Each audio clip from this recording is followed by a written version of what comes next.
Regi Datau tunjukkan aksi romantis. Ayu Dewi malah ngamuk. Rumah tangganya tak goyah diterpa badai. Ayu Dewi hingga saat ini masih tetap menunjukkan kemesraannya dengan Regi Datau di akun Instagram miliknya.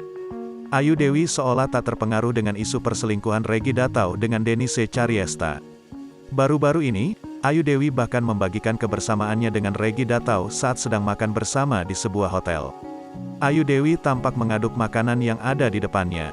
Ia terlihat mengeluh lantaran tak ada garpu yang bisa digunakan bersama sendok. Tak menunggu waktu lama, Regi Datau langsung berdiri dan mengambilkan garpu untuk sang istri. Bahkan ia juga menawarkan untuk memotongkan daun bawang. Tak cukup sampai di situ, Regi Datau kemudian menyuapi jeruk untuk Ayu Dewi dengan cara langsung diperas ke dalam mulut Ayu Dewi.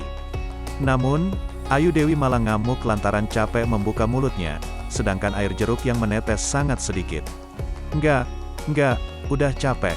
Mangapnya kegedean, turunnya kekecilan, protes Ayu Dewi. Kendati demikian, Ayu Dewi tetap memenuhi permintaan suaminya untuk membuka mulut. Namun, Ayu Dewi lagi-lagi dibuat kesal gegara biji jeruknya malah masuk ke mulut.